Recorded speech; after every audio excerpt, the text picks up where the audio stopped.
up to another good morning. Time to go.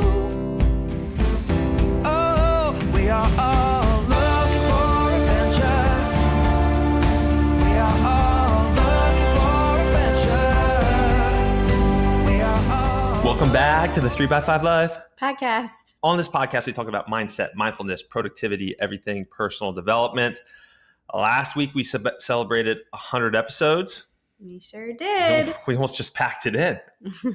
No, we didn't. So this is 101, crossed the threshold. And this week, I wanted to talk about hate.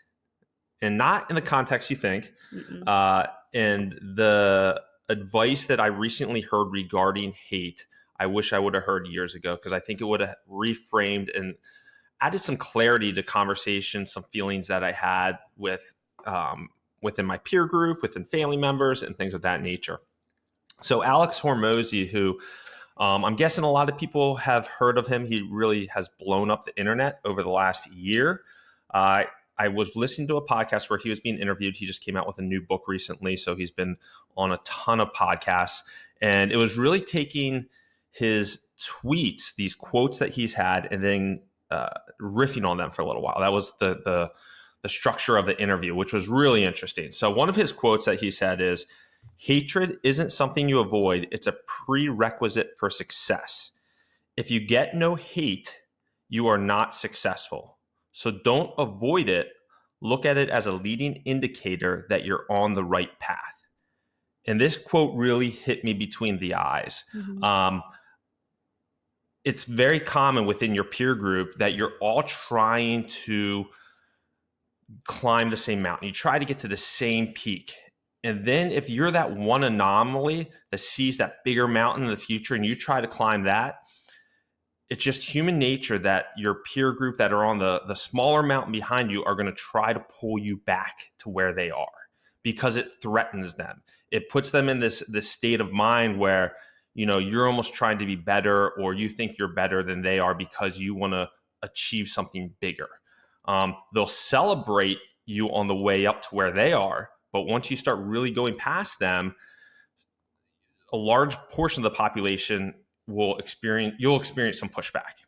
Absolutely. It reminds me of that, the crabs in the bucket theory, where if you have like a bunch of crabs in a bucket and they are like trying to get out and they realize that they can't, they'll just like stop trying. But if you enter that new crab into that bucket and that crab starts to be successful and get out, then the rest of the crabs that were already in the bucket will pull that crab back down.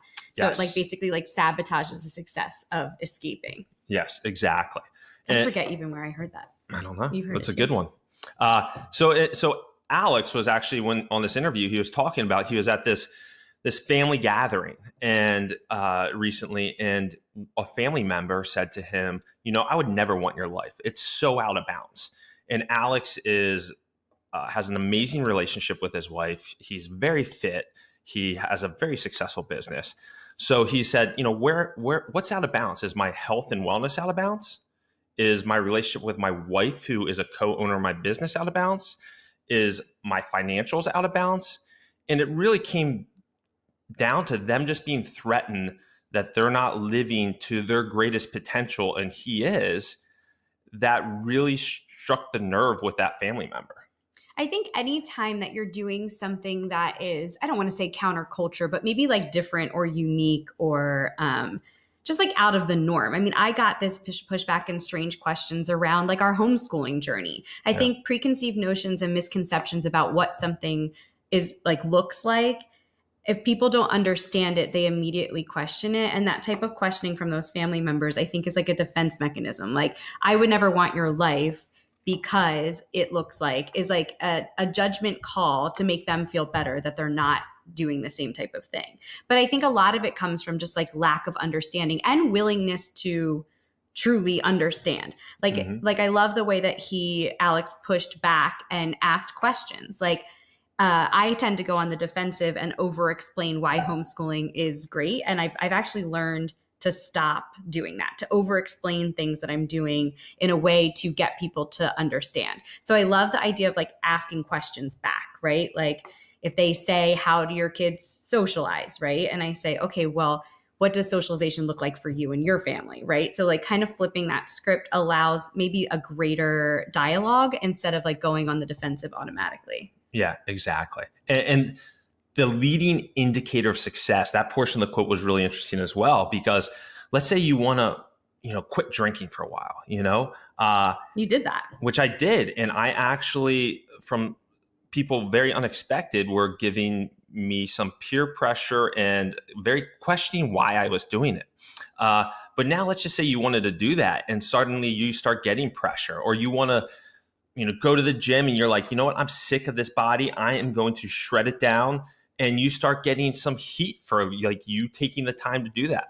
Now, I want to give you permission to smile internally and say, I guess I'm on the right path. Mm-hmm. If I am getting pushback, if I am getting hate for this new lifestyle I'm trying to lead, going plant-based, or this me quitting a vice like alcohol, and I'm getting pressure, that just shows me that I'm going in the right direction. And I think even if you're feeling, I love that in it, but I think too, like if you're on that path, it can feel lonely sometimes if you don't surround yourself with people who are on similar trajectories. I mean, I was just having this conversation with my best friend yesterday that I'm very lucky that in my relationship with Bryan, we are on similar paths and we challenge each other to continue to get better.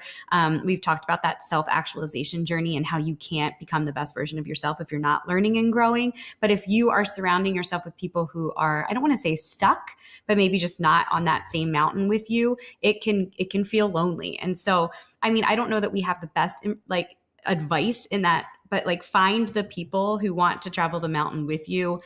Create, and if you can't, then continue to seek like groups of like podcasts or information or things that validate what you're doing, that there are other people in the world who are also doing those things.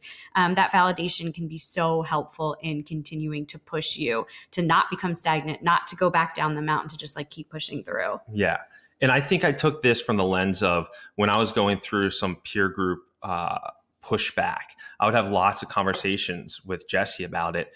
And I was hurt. I honestly was hurt, and I was struggling. And there was one situation where I was probably talking and ruminating, yeah, on it for 3-4 weeks. Mm-hmm. And now in hindsight, looking back, if I would have reframed it per Alex's quote, I would have just been like, all right, this is just part of the process, Mm-hmm. And so that's what I really want to give, the listeners permission that, hey, it's almost celebrate the hate in a way. As awkward and as weird as that sounds, celebrate it, because that means you're doing something different. That means you're challenging the norm, the status quo, and you're pushing yourself to new levels. Absolutely. So that's what we had today. So embrace the hate. Embrace the hate. That's what we're going to leave you with. Yeah, exactly. All right, guys, until next week, have a great one. See ya. We are all